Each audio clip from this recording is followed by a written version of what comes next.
Suamiku diam-diam menikah lagi akan aku balas perbuatanmu. Malam itu hujan deras mengguyur kota. Suara gemuruh dari langit seperti mewakili perasaanku yang sedang kacau balau. Aku duduk di ruang tamu, memegang secari kertas yang kutemukan di saku jas suamiku. Sebuah dokumen pernikahan. Tidak mungkin, bisikku lirih, seakan berharap apa yang kulihat hanyalah ilusi. Namaku Alina, wanita berusia 34 tahun yang telah menikah dengan Bagas selama 8 tahun. Kami menjalani kehidupan pernikahan yang terlihat sempurna dari luar. Rumah yang nyaman, 2 anak yang menggemaskan, dan pekerjaan yang stabil. Bagas adalah seorang manajer di sebuah perusahaan besar, sementara aku bekerja dari rumah sebagai penulis freelance. Namun, kebahagiaan yang kukira abadi itu runtuh hanya dengan selembar kertas ini. Tertulis di sana, Bagas menikahi seorang wanita bernama Larasati 3 bulan lalu. Aku mencoba mengingat setiap momen dalam 3 bulan terakhir. Apakah ada tanda-tanda yang kulewatkan? Bagas memang sering pulang larut malam dengan alasan lembur, atau kadang mengaku harus keluar kota untuk urusan pekerjaan. Aku percaya, tanpa sedikit pun curiga. Tapi sekarang semua alasan itu tampak seperti kebohongan. Aku mendengar langkah kaki di tangga. Bagas turun mengenakan kaos oblong dan celana pendek. Ia tampak lelah, tapi wajahnya tetap tenang seperti biasa. "Kamu belum tidur?" tanyanya sambil mendekat. Aku mengangkat kertas itu dan menatapnya. "Apa ini, Mas?" Wajahnya berubah. Matanya membulat sejenak sebelum ia berusaha memasang ekspresi tenang. Tapi aku tahu, ia sedang mencari alasan. "Dari mana kamu dapat itu?" tanyanya. Suaranya rendah, tapi penuh tekanan. "Bukan itu pertanyaannya," kataku dengan suara bergetar. "Apa ini benar?" Bagas menghela napas panjang. Ia menunduk seolah mencari kekuatan untuk menjawab. "Alina, aku bisa jelaskan. Aku hanya butuh jawaban, Mas. Benar atau tidak?" "Ya," jawabnya akhirnya hampir berbisik. Dadaku serasa ditusuk ribuan pisau. Aku berdiri, tubuhku gemetar. "Jadi selama ini semua kebohongan? 8 tahun kita menikah, 2 anak yang kita besarkan bersama, semua itu tidak cukup bagimu?" Suaraku meninggi. Bagas mencoba meraih tanganku, tapi aku mundur. Aku tak ingin disentuhnya. "Dengar dulu, Alina. Ini tidak seperti yang kamu pikirkan," katanya. Suaranya putus asa. "Tidak seperti yang kupikirkan," aku tertawa pahit. "Jadi apa, Mas? Kamu menikah lagi untuk buruan, pelarian?" Bagas menggeleng. "Aku menikahi Larasati karena keluarganya memaksaku. Ini masalah bisnis, Alina. Aku tidak punya pilihan." Alasan itu terdengar seperti lelucon. Aku menatapnya tajam, mencoba menemukan setitik kejujuran di matanya. Tapi yang kutemukan hanya kebingungan dan rasa bersalah. "Kamu pikir alasan itu bisa membuatku memaafkanmu?" tanyaku tajam. Bagas terdiam. Aku tahu ia tak punya jawaban. Keesokan paginya, aku mengantar anak-anak ke sekolah seperti biasa. Tapi hatiku terasa kosong. Bagas mencoba berbicara denganku sebelum aku pergi, tapi aku mengabaikannya. Sepanjang perjalanan, pikiranku terus dipenuhi oleh satu pertanyaan. Apa yang harus kulakukan sekarang? Setelah mengantar anak-anak, aku memutuskan untuk pergi ke sebuah kafe kecil yang sering kudatangi untuk menulis. Namun kali ini, laptopku tetap tertutup. Aku hanya duduk menatap secangkir kopi yang dingin. "Alina?" Aku menoleh dan melihat Dinda, sahabatku sejak kuliah, berdiri di samping meja. Ia tampak terkejut. "Kamu gak kerja?" tanyanya sambil duduk tanpa diminta. Aku hanya menggeleng. Air mataku mulai menggenang, dan tanpa bisa dicegah semuanya tumpah. Dinda memegang tanganku, menunggu sampai aku cukup tenang untuk berbicara. "Bagas menikah lagi," ucapku akhirnya. Ekspresi Dinda berubah dari terkejut menjadi marah. "Apa? Sejak kapan? Kamu tahu dari mana?" Aku menceritakan semuanya, dari dokumen yang kutemukan hingga pengakuan Bagas. Dinda mendengarkan dengan penuh perhatian, sesekali mengumpat pelan. "Kamu gak bisa diam saja, Lin," katanya tegas. "Dia harus tahu kalau kamu gak bisa diperlakukan seperti ini." "Aku tahu," jawabku pelan. "Tapi aku harus memikirkan anak-anak. Aku gak mau mereka jadi korban." Dinda menghela napas. "Tapi kamu juga nggak bisa terus-menerus mengorbankan dirimu sendiri. Kamu harus buat Bagas sadar kalau perbuatannya salah." Aku menatap Dinda, lalu mengangguk. Iya benar. Aku tidak bisa hanya duduk diam dan menerima ini semua. Aku harus melakukan sesuatu. Malam itu, aku memutuskan untuk berbicara dengan Bagas. Setelah anak-anak tidur, aku menunggunya di ruang tamu. Saat ia masuk, aku langsung berdiri. Aku ingin bicara, kataku. Bagas terlihat enggan, tapi ia duduk di depanku. Aku tidak akan meminta cerai, kataku langsung. Tapi aku ingin kamu tahu bahwa aku tidak akan membiarkan ini berlalu begitu saja. Aku tahu aku salah, Alina, katanya pelan. Aku akan memperbaikinya. Aku tidak butuh janji, Mas, potongku. Aku butuh tindakan. Bagas mengangguk, tapi aku tahu ini baru permulaan. Dalam hati, aku berjanji bahwa aku tidak akan membiarkan diriku menjadi korban. Jika Bagas mengkhianatiku, aku akan membuatnya merasakan bagaimana rasanya dikhianati. Hari-hari berikutnya, aku mulai menyusun rencana. Aku tahu bahwa membalas Bagas bukanlah cara terbaik untuk menyelesaikan masalah, tapi aku tidak bisa menyangkal keinginanku untuk membuatnya merasakan apa yang aku rasakan. Aku mulai mencari informasi tentang Larasati, wanita yang telah merebut suamiku. Melalui media sosial dan beberapa koneksi, aku menemukan bahwa ia adalah anak seorang pengusaha kaya yang sering bekerja sama dengan perusahaan Bagas. Aku tidak tahu bagaimana akhirnya, tapi satu hal yang pasti. Aku akan membuat Bagas dan Larasati menyesali apa yang telah mereka lakukan. Malam itu aku tidak bisa tidur. Di kamar aku berbaring sambil menatap langit-langit, mencoba meredakan amarah yang terus membara di dadaku. Bagas tertidur di sofa di ruang tengah setelah aku menolak berbagi ranjang dengannya. Rasanya semua kenangan indah kami selama 8 tahun seperti omong kosong belaka. Aku tak habis pikir, bagaimana bisa ia berdiri di hadapanku selama ini, menatap mataku dan mengatakan cinta, sementara di belakangku ia menikahi wanita lain. Pagi harinya, aku sengaja bangun lebih awal. Aku menyiapkan sarapan seperti biasa, meski tangan ini gemetar setiap kali mengingat pengkhianatannya. Bagas muncul di dapur mencoba berbicara denganku, tapi aku mengacuhkannya. Alina, aku mohon kita bicara, katanya. Suaranya serak. Aku meletakkan piring di meja dengan bunyi yang cukup keras, membuatnya terdiam. Mas Bagas, kataku dengan suara dingin. Sarapan sudah siap. Itu saja yang perlu kita bicarakan pagi ini.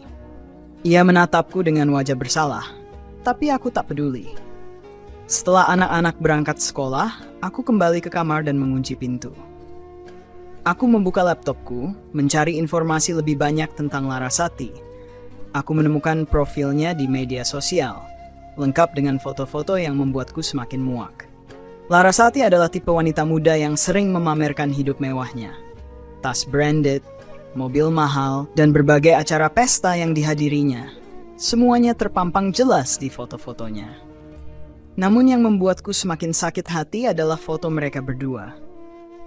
Foto itu diambil di sebuah acara formal, mungkin salah satu pesta keluarga Larasati. Bagas berdiri di sampingnya dengan jas hitam yang sama seperti yang ia pakai saat menghadiri acara pernikahan temannya beberapa bulan lalu. Aku ingat betul, waktu itu ia berkata akan pulang larut malam karena harus menemani teman-temannya. Aku menatap layar laptop dengan amarah yang memuncak.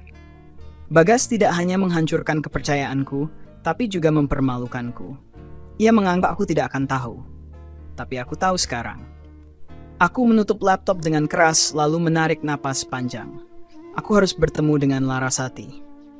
Aku ingin melihat wajah wanita itu, dan aku ingin tahu apa yang membuatnya begitu percaya diri menikahi seorang pria yang sudah beristri.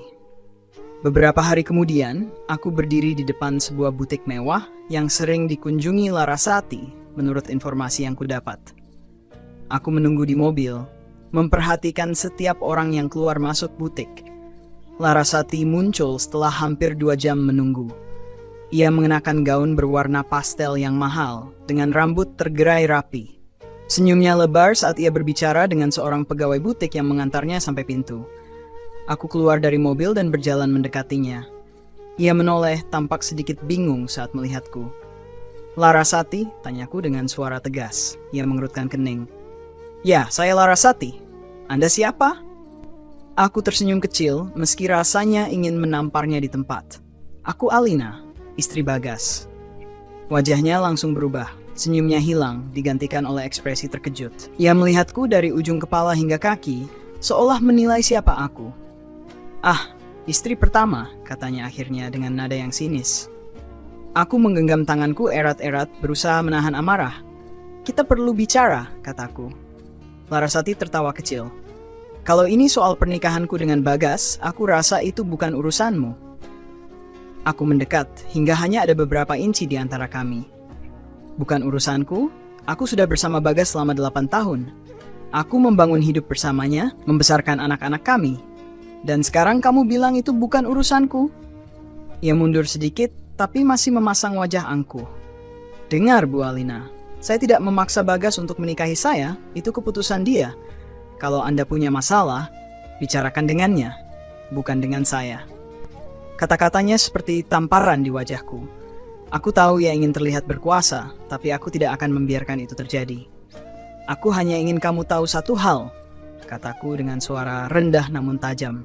"Jika kamu berpikir kamu bisa merebut Bagas dan menghancurkan keluargaku tanpa konsekuensi, kamu salah besar. Aku tidak akan diam.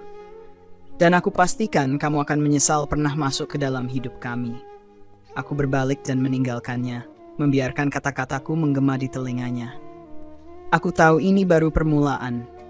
Di rumah aku menatap wajah anak-anak kami yang sedang bermain di ruang tamu. Mereka tertawa, berlari-larian, tak sadar bahwa dunia mereka perlahan runtuh. Aku berjanji pada diriku sendiri, apapun yang terjadi, aku akan melindungi mereka. Tapi aku juga tahu, aku tidak bisa membiarkan Bagas dan Larasati lolos begitu saja. Malam itu, Bagas mencoba berbicara denganku lagi. Aku membiarkannya bicara, tapi aku tidak benar-benar mendengarkan. Dalam pikiranku, aku sedang menyusun langkah berikutnya. "Aku akan bicara dengan Larasati," katanya akhirnya. "Aku akan menyelesaikan ini." Aku menatapnya dingin. "Bagas, kamu bisa bicara apa saja padanya. Tapi aku ingin kamu tahu, kamu tidak akan pernah mendapatkan kepercayaan dariku lagi. Aku tidak akan menjadi istri bodoh yang hanya diam dan menerima. Kalau kamu bisa bermain curang, aku juga bisa." Wajahnya berubah pucat. "Apa maksudmu, Alina?" Aku tidak menjawab. Aku hanya tersenyum kecil, lalu pergi meninggalkannya di ruang tamu. Bagas harus tahu bahwa aku bukan wanita yang mudah dihancurkan. Dan aku akan membuktikan itu.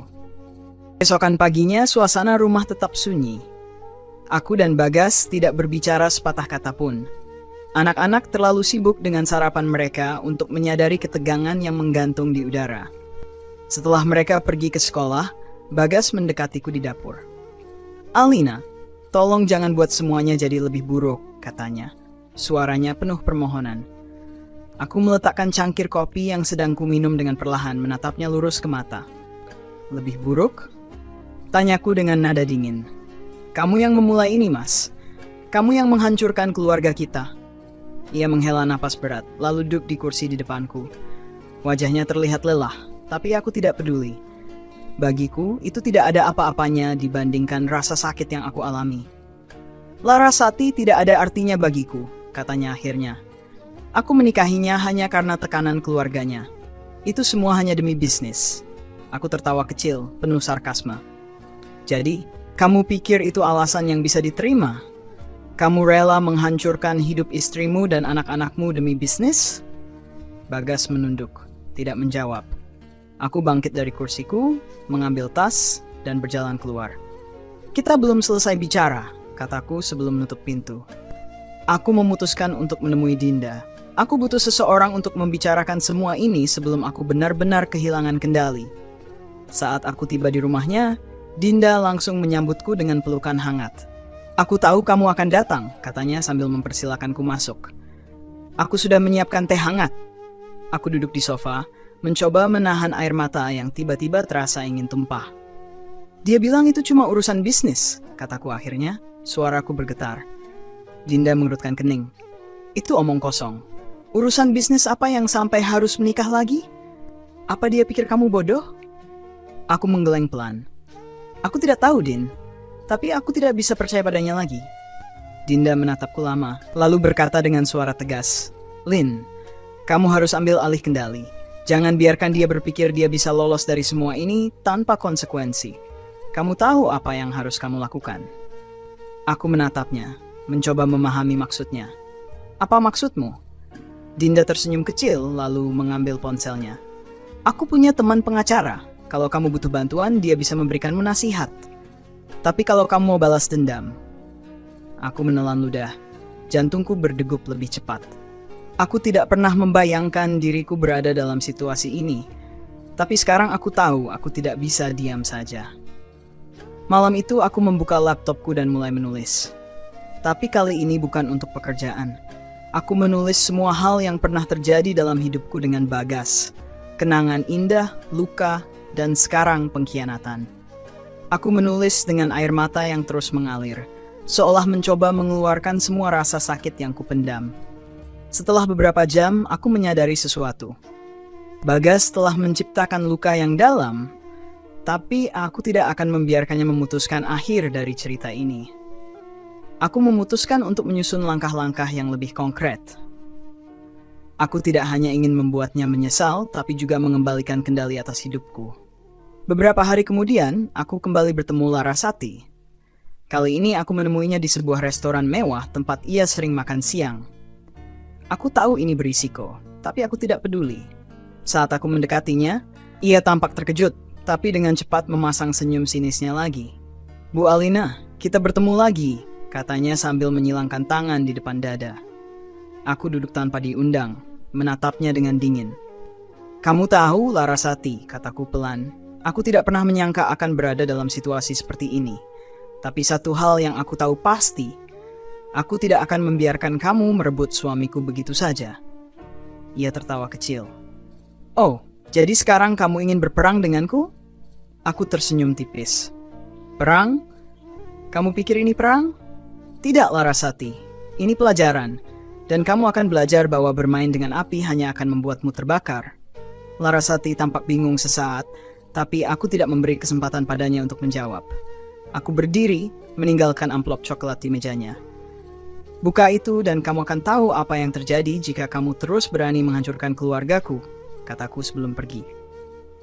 Di dalam amplop itu ada foto-foto Larasati dengan seorang pria yang kudapatkan dari detektif yang kusewa. Pria itu ternyata adalah mantan kekasih Larasati yang masih sering bertemu dengannya diam-diam. Aku tahu, ini baru permulaan. Ketika aku tiba di rumah, Bagas sedang duduk di ruang tamu, wajahnya tegang. Kita perlu bicara, katanya dengan nada serius. Aku meletakkan tasku dan menatapnya. Akhirnya kamu sadar kita punya banyak hal yang perlu dibicarakan. Bagas menghela napas panjang. Aku sudah bicara dengan Larasati. Aku akan mengakhiri semuanya. Aku tertawa kecil, lalu duduk di depannya. Mengakhiri? Kamu pikir itu cukup, Mas? Mengakhiri pernikahanmu dengannya tidak akan memperbaiki apa yang sudah kamu hancurkan. Ia menunduk, tampak benar-benar kalah. Tapi aku tidak merasa kasihan. Aku akan memberimu waktu untuk membuktikan bahwa kamu layak tetap di rumah ini, kataku dingin. Tapi jika aku melihat sedikit saja kebohongan lagi, aku tidak akan ragu untuk mengambil langkah selanjutnya. Bagas mengangguk. Tapi aku tahu ini belum selesai. Perjalanan ini masih panjang, dan aku akan memastikan aku yang memegang kendali penuh atas hidupku dan keluargaku. Lanjutan cerita, penyesalan yang terlambat. Hari-hari berlalu, tapi luka yang Bagas buat di hatiku masih belum sembuh. Aku menjalani hidup seperti biasa, tapi kebahagiaan yang dulu mengisi rumah kami seolah menguap. Aku fokus pada anak-anak, memastikan mereka tidak merasakan beban yang sedang aku pikul. Bagas di sisi lain tampak semakin terpuruk. Ia berusaha keras membuktikan dirinya, melakukan hal-hal kecil untuk membantuku, seperti mencuci piring atau menjemput anak-anak dari sekolah. Tapi semuanya terasa hampa. Suatu malam setelah anak-anak tidur, Bagas mengetuk pintu kamar. Aku membuka pintu dengan enggan, menatap wajahnya yang penuh rasa bersalah. Boleh aku masuk? Tanyanya pelan. Aku mengangguk dan ia duduk di kursi dekat meja rias. Alina, katanya suaranya bergetar. Aku tahu aku sudah melakukan kesalahan yang tak termaafkan. Aku telah menghancurkan hati dan kepercayaanmu, dan aku tidak punya alasan untuk membela diriku. Aku hanya ingin kamu tahu. Aku menyesal. Aku menatapnya, mencoba mencari kejujuran di matanya. Untuk pertama kalinya, aku melihat seorang Bagas yang rapuh, yang benar-benar menyesali perbuatannya. Aku tidak tahu apakah kamu bisa memaafkanku, tapi aku ingin memperbaiki semuanya. Aku akan pergi dari kehidupan Larasati.